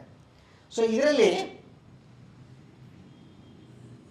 ಈಗ ನಮ್ಮ ಮೆದುಳಲ್ಲಿ ಈಗ focal cortical thickness correlates with exceptional memory training. ಯಾಕೆಂದರೆ ಇವೆಲ್ಲ ಶ್ರುತಿ ಒಬ್ಬರಿಂದ ಒಬ್ಬರಿಗೆ ಒಂದು ವರ್ಬಲ್ ಮೆಮೊರಿಯಿಂದ ಪಾಸ್ ಆನ್ ಆಗಿರ್ತಕ್ಕಂಥದ್ದು, ಲಿಪಿ ಇರಲಿಲ್ಲವಲ್ಲ. ಸೊ ಆದ್ದರಿಂದ ನ್ಯಾಚುರಲಿ ನಮ್ಮ ಮೆಮೊರಿ ಸೆಂಟರ್ಸ್ ಅಂತ ಏನಿದೆ ಮೆದುಳಲ್ಲಿ ಅದೆಲ್ಲ ಒಂದು ಸ್ವಲ್ಪ ದಪ್ಪದಾಗಿತ್ತು. ಅಂದರೆ ಅವ್ರ ಜ್ಞಾಪಕ ಶಕ್ತಿ ತುಂಬ ಚೆನ್ನಾಗಿರುತ್ತೆ ಅಂತ ಈ ಒಂದು ಸ್ಟಡಿನಲ್ಲಿ ತೋರಿಸುತ್ತೆ. ಸಾಂಸ್ಕ್ರಿಟ್ ಎಫೆಕ್ಟ್ ಅಂತ ಹೇಳಿ ಒಂದು ಇಂಪಾರ್ಟೆಂಟ್ ಸ್ಟಡಿ ಆಯಿತು. ಇದು ವೇದಿಕ್ ಸ್ಕಾಲರ್ಸ್ ಜೊತೆ ಒಂದು ಸ್ಟಡಿ ಮಾಡಿರ್ತಕ್ಕಂಥದ್ದು. ಈಗ ಈ ಒಂದು ಸ್ಟಡಿ ಎಕ್ಸ್ಟೆನ್ಷನ್ ಈಗ ನಿಮ್ಯಾನ್ಸ್ನಲ್ಲಿ ಕೂಡ ಒಂದು ನಡೀತಾ ಇದೆ, ಚರ್ಚೆ ನಡೀತಾ ಇದೆ. ಘನಪಾಠಿಗಳ ಮೇಲೆ ಒಂದು FMRI studies, functional MRI studies ಮಾಡಬೇಕು ಅಂತೇಳಿ ಅದು ಕೂಡ ನಡೀತಾ ಇದೆ. ಇದರಲ್ಲಿ ಏನು ತೋರಿಸ್ತಾ ಇದೆ, ಬೇರೆ ಬೇರೆ ರೀಜನ್ಸು ನಮ್ಮ ಮೆದುಳಲ್ಲಿ ಬರೀ ಒಂದಲ್ಲ, ಬೇರೆ ಬೇರೆ ರೀಜನ್ಸ್ನಲ್ಲಿ ತುಂಬ ಆ್ಯಕ್ಟಿವೇಶನ್ ಆಗಿ, ಈಗ ಗ್ರೇ ಮ್ಯಾಟರ್ ಅಂದರೆ ಯಾವ ರೀತಿ ನಾವು ಒಂದು ಜಿಮ್ಗೆ ಹೋಗಿ ಡಂಬಲ್ಸ್ ತಗೊಳ್ತೀವಿ. ಡಂಬಲ್ಸ್ ತಗೊಂಡು ಸಪೋಸ್ ನಾವು ಅದನ್ನ ಟ್ರೈನ್ ಮಾಡಿದಾಗ ನ್ಯಾಚುರಲಿ ಬೈಸೆಪ್ಸು ದೊಡ್ಡದಾಗುತ್ತೆ. ಬೈಸೆಪ್ಸ್ ದೊಡ್ಡದಾದರೆ ನ್ಯಾಚುರಲಿ ಅದು ಸ್ಟ್ರೆಂತ್ ದೊಡ್ಡದಾಯಿತು. ಅದೇ ರೀತಿ ಮೆಮೊರಿ ಹೆಚ್ಚೆಚ್ಚು ಆಗ್ತಾ ಮೆಮೊರಿ ರಿಲೇಟೆಡ್ ಬ್ರೈನ್ ಸೆಲ್ಸ್ ಎಲ್ಲ ದೊಡ್ಡದಾಗ್ತಾ ಬರುತ್ತೆ. So 10% more grey matter across cerebral hemispheres. ಇದು ಬರೀ ಒಂದು ಕಡೆ ಅಲ್ಲ, ಬೇರೆ ಬೇರೆ ಕಡೆ ಹೆಚ್ಚಾಗಿರ್ತಕ್ಕಂಥದ್ದನ್ನ ಒಂದು ಪ್ರಿಲಿಮಿನರಿ ಸ್ಟಡೀಸ್ನಲ್ಲಿ ಇದು ಕಾಣಿಸಿದೆ. ಸೊ ಅಷ್ಟೇ ಅಲ್ಲದೆ ಇದು ಕನ್ಸಿಸ್ಟೆಂಟಾಗಿ ಬೇರೆ ಬೇರೆ ಕಾಗ್ನಿಟಿವ್ ಸ್ಕಿಲ್ಸು, ಬರೀ ಮೆಮೊರಿ ಅಷ್ಟೇ ಅಲ್ಲ, ಅವರ ಥಿಂಕಿಂಗ್ ಎಬಿಲಿಟಿ ಇರ್ಬೋದು, ಅಬ್ಸ್ಟ್ರಾಕ್ಟ್ ಥಿಂಕಿಂಗ್ ಇರ್ಬೋದು, ಪ್ರಾಬ್ಲಮ್ ಸಾಲ್ವಿಂಗ್ ಇರ್ಬೋದು, ಇವೆಲ್ಲ ಕೂಡ ಡೆವಲಪ್ ಆಗಿದೆ ಅಂತಕ್ಕಂಥದ್ದು ಒಂದು ಪ್ರಿಲಿಮಿನರಿ ಸ್ಟಡಿ. ಇದು ಒಂದು ಅಂದರೆ ಯಾವುದೇ ಒಂದು ಸ್ಟಡಿ ತಗೊಂಡ್ರೆ ಇನ್ನೂ ನಮಗೆ ಲಾರ್ಜ್ ಸ್ಕೇಲ್ ಸ್ಟಡೀಸ್ ಬೇಕು, ಬೇರೆ ಬೇರೆ ಪಾಪ್ಯುಲೇಷನ್ಸಲ್ಲಿ ಬೇಕು. ಸೈನ್ಸ್ ಅಷ್ಟು ಸುಲಭವಾಗಿ ಯಾವುದನ್ನು ಒಪ್ಕೊಳ್ಳೋದಿಲ್ಲ. ಇವಾಗ ಯಾವುದೋ ಒಂದು ಇಲ್ಲಿ ಒಂದು ಮೂಲಿಕೆ ಕೊಡ್ತೀನಿ, ಈ ಮೂಲಿಕೆಯಿಂದ ತಲೆನೋವು ವಾಸಿ ಆಗಬೇಕು ಅಂತ ನಾವು ಅಂದ್ಕೊಂಡು ಕೊಟ್ಟರೆ ನಿಮಗಿದು ಚೆನ್ನಾಗಿ ಆಗಿದ್ದರೆ ಅದೇ ದೊಡ್ಡ ಎವಿಡೆನ್ಸ್ ಅಂತ ಸ್ವೀಕಾರ ಮಾಡೋದಿಲ್ಲ. ಇದು ಬರೀ ಒಂದು ಅನೆಕ್ಡೋಟಲ್ ಕೇಸ್ ಸ್ಟಡಿ ಅಷ್ಟೇ. ಇಂಥದ್ದು ದೊಡ್ಡ ಪಾಪ್ಯುಲೇಷನಲ್ಲಿ ಆಗಬೇಕು. ನಂತರ ಕಂಟ್ರೋಲ್ ಸ್ಟಡೀಸ್ ಅಂತ ಮಾಡ್ತಾರೆ. ಕೆಲವರಿಗೆ ಈ ಮೂಲಿಕೆ ಕೊಡೋದು, ಕೆಲವರಿಗೆ ಬೇರೆ ಏನು ಕೊಡೋದಿಲ್ಲ, ಇಬ್ಬರ ನಡುವೆ ಕಂಪೇರ್ ಮಾಡ್ತಕ್ಕಂಥದ್ದು. ಇಷ್ಟೇ ಅಲ್ಲದೆ ಬರೀ ಈ ಕಲ್ಚರ್ ಗ್ರೂಪೇ ಅಲ್ಲದೆ ಬೇರೆ ಕಲ್ಚರಲ್ ಸ್ಟಡೀಸು, ಬೇರೆ ಕಲ್ಚರಲ್ ಗ್ರೂಪ್ನಲ್ಲಿ ಮಾಡೋದು, ಬೇರೆ ಬೇರೆ ದೇಶದಲ್ಲಿ ಮಾಡೋದು, ಎಲ್ಲ ಕಡೆ ಆದಾಗಲೇ ಪೂರ್ತಿ ಒಪ್ಕೊಳ್ಳೋದು ಸೈನ್ಸು. ಬಟ್ ಪ್ರಿಲಿಮಿನರಿ ಸ್ಟಡೀಸ್ ಇದೆಲ್ಲ ನಡಿಬೇಕಾಗಿದೆ ಬಹಳಷ್ಟು. ಪ್ರಿಲಿಮಿನರಿ ಸ್ಟಡೀಸ್ ಇದನ್ನೆಲ್ಲ ಕೂಡ ಪಾಸಿಟಿವ್ಸ್ ಹೇಳ್ತಾ ಇದೆ. ನಂತರ ಚಾಂಟಿಂಗ್ ಗ್ರೂಪ್, ಇದು ಆಸ್ಟ್ರೇಲಿಯಾದಲ್ಲಿ ನಡೆದಿರ್ತಕ್ಕಂಥದ್ದು. ಸ್ಟ್ರೆಸ್ ಲೆವೆಲು ಚಾಂಟಿಂಗ್ ಗ್ರೂಪ್ ಆಮೇಲೆ ಈಗ ಎಷ್ಟೊಂದು ಸತ್ಸಂಗ್ಸ್ ಇದೆ, ಸತ್ಸಂಗ್ಸ್ನಲ್ಲಿ ಎಲ್ಲರ ಜೊತೆ ಈಗ ಇದು ಕೂಡ ಒಂದು ದೊಡ್ಡ ಸ್ಟಡಿ ಗ್ರೂಪ್ ಆಗಬಹುದು. ಇಲ್ಲಿ ಬಹುಶಃ ಇಲ್ಲಿ ಸ್ಟಡಿ ಮಾಡಬೇಕಾದ್ರೆ ನನಗೆ ಅನಿಸೋದು ಬಹುಶಃ ಒಂದು ಕಡೆ ಚಾಂಟಿಂಗೂ ಇರುತ್ತೆ, ಇನ್ನೊಂದು ಕಡೆ ಯೋಗಾನೂ ಕಲಿತಿದ್ದಾರೆ. ಸ್ಪೆಷಲ್ ಗ್ರೂಪ್ ಇದು. ದಿಸ್ ಕ್ಯಾನ್ ಬಿ, ಈ ಗ್ರೂಪ್ನಲ್ಲಿ ಸ್ಟಡಿ ಮಾಡ್ಬೋದು, ಬೇರೆ ಒಂದು ಕಂಟ್ರೋಲ್ ಗ್ರೂಪ್ ಇಟ್ಕೊಂಡು ಯಾವುದಾದ್ರೂ ಒಂದು ಪ್ಯಾರಾಮೀಟರ್ಸ್ ಇಟ್ಕೊಂಡು. ಸೊ ಇದರಲ್ಲಿ ಅವರ ಒಂದು ಎನ್ಹ್ಯಾನ್ಸ್ಡ್ ಸೋಷಿಯಲ್ ಕನೆಕ್ಷನ್. ಸತ್ಸಂಗ ಅಂದರೆ ನ್ಯಾಚುರಲಿ ನಾವು ಒಬ್ಬರ ಹತ್ರ ಮಾತಾಡ್ತಿರ್ತೀವಿ ಅಲ್ಲ, ನಮಗೇನಿದ್ರದ್ದು ಎವಿಡೆನ್ಸ್ ಬೇಕಾಗಿಲ್ಲ, ಆದರೆ ಸೈಂಟಿಫಿಕ್ ಕಮ್ಯುನಿಟಿಗೆ ಬೇಕು.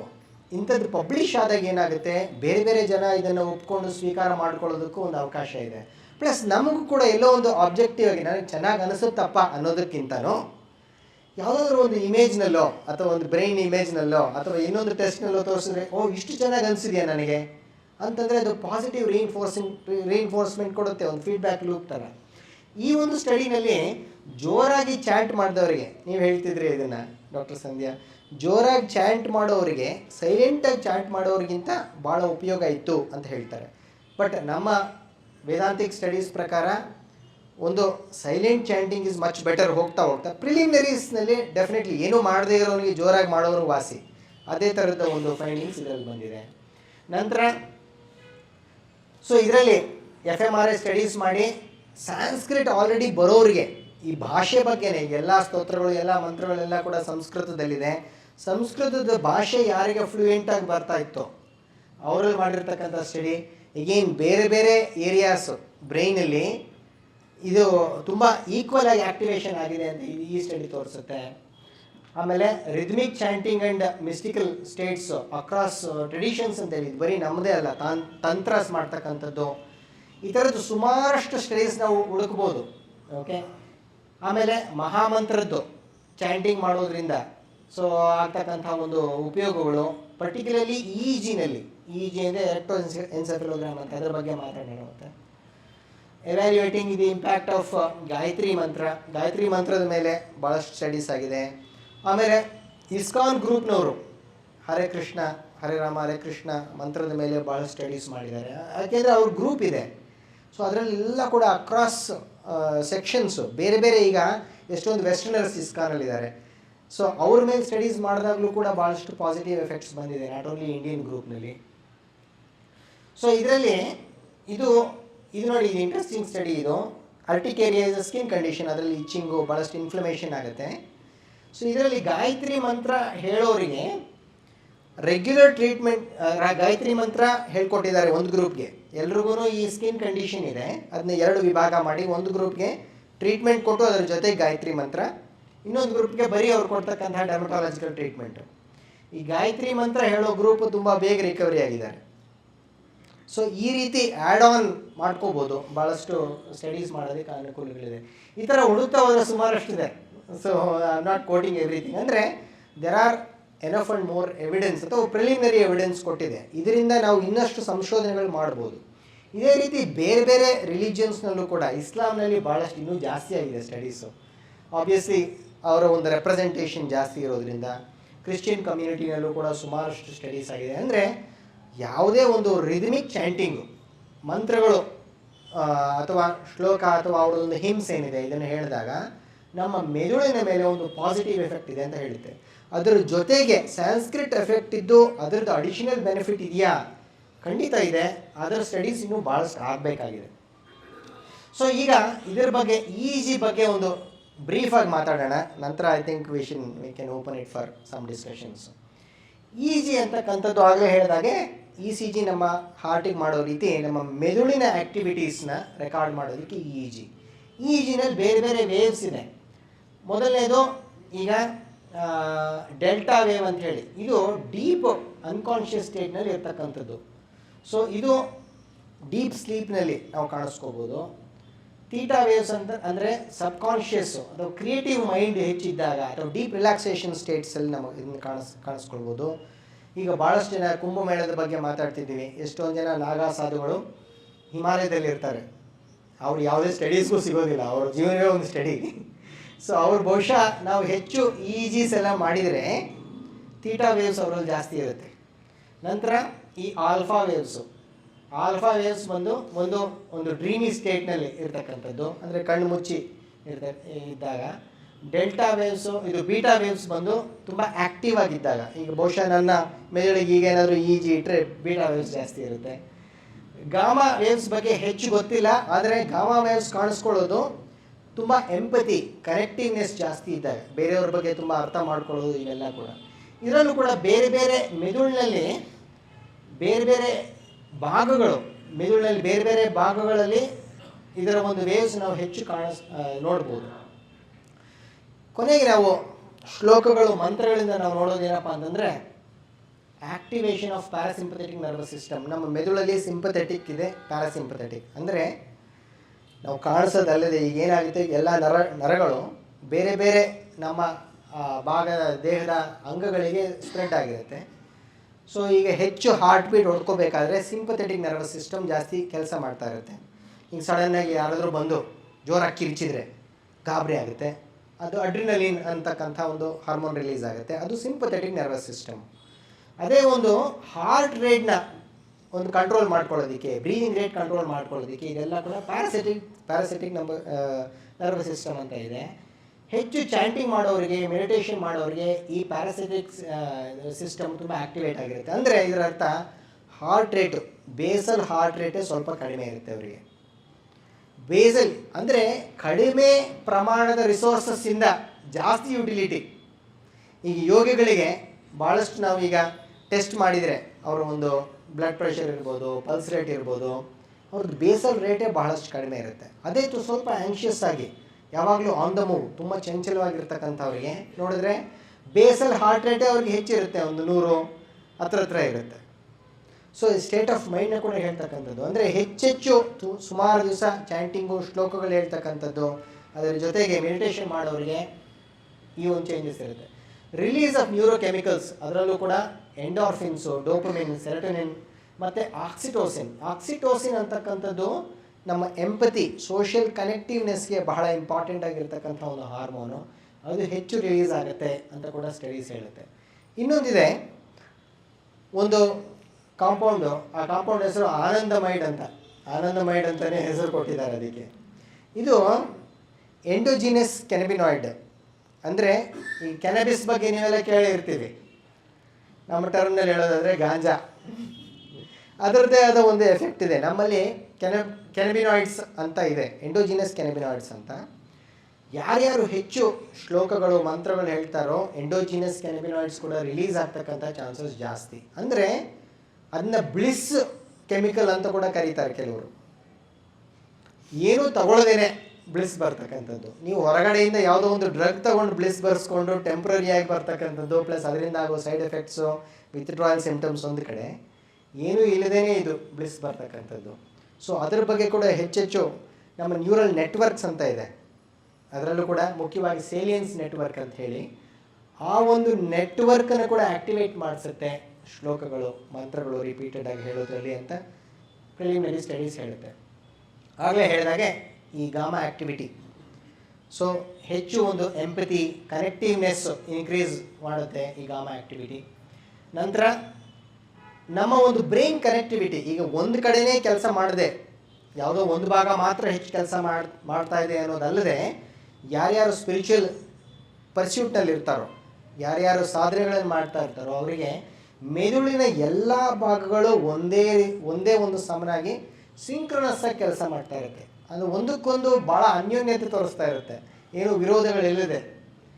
ಸೊ ಈ ಒಂದು ಇನ್ಕ್ರೀಸ್ಡ್ ಬ್ರೈನ್ ಆ್ಯಕ್ಟಿವಿಟಿ ಅಂತ ಹೇಳಿದ್ರಿ, ನಮ್ಮ ಪ್ರೀ ಫ್ರಾಂಟಲ್ ಕಾರ್ಟೆಕ್ಸು ಈ ಬ್ರೇಕಿಂಗ್ ಸಿಸ್ಟಮ್ ತುಂಬ ಜಾಸ್ತಿ ಕಂಟ್ರೋಲ್ ತಗೊಳುತ್ತೆ, ಮೋರ್ ದ್ಯಾನ್ ದಿ ಅಮಿಗ್ಡಲಾ, ಆಕ್ಸಿಲರೇಟರ್ಗಿಂತ.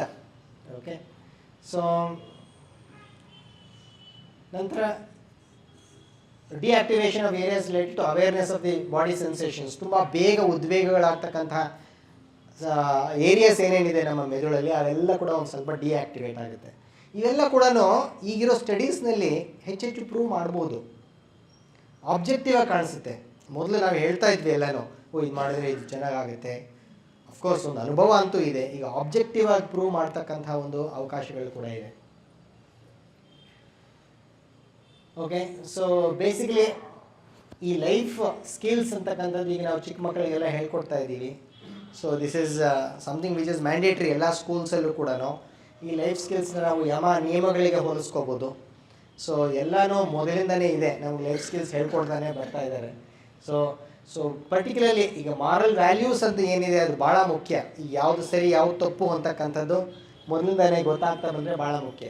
ಇನ್ನೊಂದು ಈ ಡಿಸರ್ನಿಂಗ್ ಎಬಿಲಿಟೀಸು, ಒಂದು ಶಾರ್ಪಾಗಿ ನಾವು ಥಿಂಕ್ ಮಾಡಬೇಕಾದ್ರೆ ಯಾವುದು ಸರಿ ಯಾವುದು ತಪ್ಪು ಅಂತಕ್ಕಂಥದ್ದನ್ನ ಥಿಂಕ್ ಮಾಡೋದಕ್ಕೂ ಕೂಡ ಮಂತ್ರಗಳು ಹೆಲ್ಪ್ ಮಾಡುತ್ತೆ. ಮಂತ್ರಗಳ ಮೀನಿಂಗ್ ನಮಗೆ ಗೊತ್ತಾಗಬೇಕಾಗಿಲ್ಲ, ಈವನ್ ರಿಪೀಟೆಡ್ ಚಾಂಟಿಂಗ್, ಯಾವುದಾದ್ರೂ ಸ್ತೋತ್ರಗಳನ್ನು ಮಾಡ್ತಾ ಹೋದರೆ ಯಾವ್ಯಾವ ಏರಿಯಾಸ್ ಇರುತ್ತೆ ನಮ್ಮ ಬ್ರೈನಲ್ಲಿ, ಕೆಲವು ಏರಿಯಾಸ್ ಇದೆ ಅದು ತುಂಬ ಆ್ಯಕ್ಟಿವೇಟ್ ಆದಾಗ ಯಾವುದೇ ಡಿಸಿಷನ್ಸು ಯಾವುದು ಸರಿ ಯಾವುದು ತಪ್ಪು ಡಿಸೈಸಿವ್ ಆಗಿ ತಗೊಳ್ಳೋದಕ್ಕೆ ಕೂಡ ಒಂದು ಕ್ಲಾರಿಟಿ ಕೊಡುತ್ತೆ.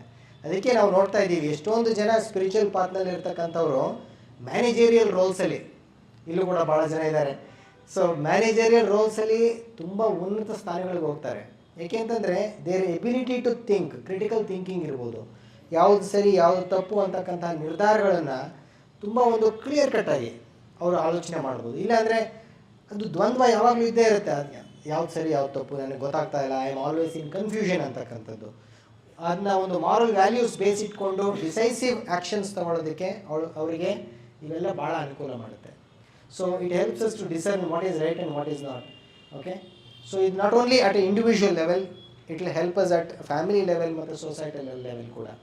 ಸೊ ಕೊನೆಗೆ ನಮಗೆಲ್ಲ ಈ IQ ಬಗ್ಗೆ ಗೊತ್ತೇ ಇದೆ. IQ ಈಸ್ ಇಂಟೆಲಿಜೆಂಟ್ ಕ್ವಶನ್, ಒಂದು ನಾಲೆಡ್ಜು ಜ್ಞಾಪಕ ಇಟ್ಕೊಳ್ಳೋದು. ಭಾಳ ಜನಕ್ಕೆ IQ ಭಾಳ ಜಾಸ್ತಿ ಇರುತ್ತೆ. IQ ಅಂತಂದರೆ ಒಂದು ಈಗ ನಮ್ಮ ನ್ಯೂರಾನ್ಸ್ ಅಂತ ನಾವೇನು ತೋರಿಸಿದ್ವಿ, information transfers from 1 to B, X to Y ಹೋಗ್ತಕ್ಕಂಥದ್ದು, ಲೀನಿಯರ್ ಆಗಿ ಹೋಗುವಂಥದ್ದು. EQ ಅಂತಂದರೆ ಎಮೋಷನಲ್ ಕೋಶೆಂಟು, ಬೇರೆಯವರ ಬಗ್ಗೆ ಕೂಡ ಅರ್ಥ ಮಾಡ್ಕೊಳ್ಳೋದು. ಸೊ ನಮ್ಮ ಬಗ್ಗೆ ತಿಳುವಳಿಕೆ ಇಟ್ಕೊಳ್ಳೋದು, ಮೈಂಡ್ಫುಲ್ನೆಸ್, ನಮ್ಮ ಒಂದು ಆಲೋಚನೆಗಳ ಬಗ್ಗೆ, ಎಮೋಷನ್ಸ್ ಬಗ್ಗೆ, ನಮ್ಮ ಒಂದು ಥಾಟ್ಸ್ ಯಾವ ಥರ ಇದೆ, ನನ್ನ ವ್ಯಕ್ತಿತ್ವ ಏನು, ಯಾವ ಸಂದರ್ಭದಲ್ಲಿ ಯಾವ ರೀತಿ ನಾನು ರಿಯಾಕ್ಟ್ ಮಾಡ್ತಾ ಇದ್ದೀನಿ, ನನ್ನಿಂದ ಬೇರೆಯವ್ರಿಗೆ ಯಾವ ರೀತಿ ಇಂಪ್ಯಾಕ್ಟ್ ಆಗ್ತಾ ಇದೆ, ಇವೆಲ್ಲ ತಿಳ್ಕೊಳ್ಳೋದು ಎಮೋಷ್ನಲ್ ಕೋಶೆಂಟ್. ಇದು ಭಾಳ ಮುಖ್ಯ. ಇದು this is one of the most important life skills. ಇದು ಎಲ್ಲರಿಗೂ ಇರಬೇಕಾಗಿರೋದು. ಇಲ್ಲಿ ನಮ್ಮ ಮೆದುಳಲ್ಲಿ ಈಗ X to Y, Y to Z ಇದರಲ್ಲಿ ಹೋಗ್ತಾ ಇತ್ತು. ಇದರಲ್ಲಿ X to Y, Y to X, Y to Z, Z to Y, ಈ ಥರ ಬೇರೆ ಬೇರೆ ಕಡೆ ನ್ಯೂರಾನ್ಸ್ ಫೈರ್ ಆಗ್ತಾ ಇರುತ್ತೆ. ನಂತರ ಸ್ಪಿರಿಚುವಲ್ ಕೋಶೆಂಟ್, ಇದರಲ್ಲಿ ಇನ್ನೂ ಒಂದು ಲೆವೆಲ್ ಹೈಯರ್. ಇದು ಅಂದರೆ ಈಗ ಯಾರ್ಯಾರಿಗೆ ಸರ್ವಾತ್ಮ ಭಾವ, ಏಕಾತ್ಮ ಭಾವ ನಾವೆಲ್ಲ ಈಗ ಹೇಳ್ತಾ ಇರ್ತೀವಿ ಭಗವದ್ಗೀತೆ ಕಲ್ತ್ಕೊಳ್ಳುವಾಗ. ಪರ್ಟಿಕ್ಯುಲರ್ಲಿ ಎಲ್ಲ ಸ್ಕೂಲ್ಸ್ ಆಫ್ ಫಿಲಾಸಫೀಸ್ನಲ್ಲೂ ಇದೆ. ಮೋಸ್ಟ್ಲಿ ಈಗ ಅದ್ವೈತದಲ್ಲಿ ನೋಡುವಾಗ ದೋಸು ಪ್ರಾಕ್ಟೀಸ್ ದಿಸ್, ಒಂದು ನಿಧಿಧ್ಯಾಸನ ಮಾಡೋರಿಗೆ SQ ಭಾಳ ಜಾಸ್ತಿ ಇರುತ್ತೆ. ಅಂದರೆ ಎಲ್ಲ ಕಡೆ ರ್ಯಾಂಡಮ್ ಆಗಿ ಒಂದೊಂದು ಒಂಥರ ಎಲ್ಲ ಎಕ್ಸಿಂದನೂ ತುಂಬ ಜಾಸ್ತಿ ಹೋಗ್ತಾ ಇರುತ್ತೆ, ವೈಯಿಂದನೂ ಹೋಗ್ತಾ ಇರುತ್ತೆ, ಒಂದು ಪ್ಯಾಟರ್ನ್ ಇಲ್ಲ. ಬಟ್ ಎಲ್ಲ ಸಿಂಕ್ರೋನಸ್ ಆಗಿ ಕೆಲಸ ಮಾಡ್ತಾ ಇರುತ್ತೆ. ಯಾವ ರೀತಿ ರೈಟ್ ಆ್ಯಂಡ್ ಲೆಫ್ಟ್ ಬ್ರೈನ್ ಕೂಡ ಒಂದೇ ರೀತಿ ಕೋಆರ್ಡಿನೇಟ್ ಮಾಡಿಕೊಂಡು ತಮ್ಮ ಕೆಲಸಗಳನ್ನು ಮಾಡ್ತಕ್ಕಂಥದ್ದು SQನಲ್ಲಿ. So this is the most important thing. ಅದು ಫಿಸಿಕಲ್ ಬಾಡಿ ಅವೇರ್ನೆಸ್ ಅಂತ. ಓಕೆ, ಸೊ ಕೊನೆಗೆ this EQ is the most important thing. ಅದಾದಮೇಲೆ SQ ಬರೋದಕ್ಕೆ ಸಾಧ್ಯ. EQ ಇಲ್ಲದೆ SQ ಬರೋದಕ್ಕೆ ಸಾಧ್ಯ ಇಲ್ಲ. ಸೊ ಅದಕ್ಕೋಸ್ಕರನೇ ಯಾವುದೇ ಸಾಧನೆಗಳನ್ನು ಇಟ್ಟಾಗ ಉಪಾಸನೆ ಯೋಗ ಅಂತಕ್ಕಂಥದ್ದು ಜ್ಞಾನಯೋಗಕ್ಕೆ ಮೊದಲು ಬರೋ ಉದ್ದೇಶವೇ ಇಷ್ಟು. We need to develop this EQ, then you can transcend to SQ ಅಂತ ಹೇಳಿ. Once you have a very solid value systems ಭಾಳ ಮುಖ್ಯ. ಯಾವ ವ್ಯಾಲ್ಯೂ ಸಿಸ್ಟಮ್ಸ್ ಇರುತ್ತೆ ಅಂತ ಅದರ ಮೇಲೆ ನಾಲೆಡ್ಜು, ಆಮೇಲೆ we will be able to have a great balance. So this is the purpose ಈ ಒಂದು SQ ಡೆವಲಪ್ ಮಾಡ್ಕೊಳ್ತಕ್ಕಂಥದ್ದು. ಅದಕ್ಕೆ ಮಂತ್ರಗಳು, ಶ್ಲೋಕಗಳು, ಒಂದು ನಮಗೀಗ ಸೈಂಟಿಫಿಕ್ಕಾಗಿ ಕೂಡ ನಾವು ಇದನ್ನ ಆನ್ಸರ್ ಮಾಡಬಹುದು ಅಂತಕ್ಕಂಥ ಒಂದು ಬ್ರೀಫ್ ಇಂಟ್ರಡಕ್ಷನ್ ಅಷ್ಟೇ. ಬಟ್ ಅಫ್ಕೋರ್ಸ್ ಇದರಲ್ಲೂ ಕೂಡ ಭಾಳಷ್ಟು ಸಂಶೋಧನೆಗಳೇನು ಆಗಬೇಕಾಗಿದೆ. ಸೊ ಇಲ್ಲಿಗೆ ಡಿಸ್ಕಷನ್ ಮುಗಿಸೋಣ. ಸೊ ನನ್ನ ಮಾತು ಮುಗಿಸ್ತೀನಿ, then we can start any discussions. ಧನ್ಯವಾದ ಎಲ್ಲರಿಗೂ ಕೂಡ. Thank you so much.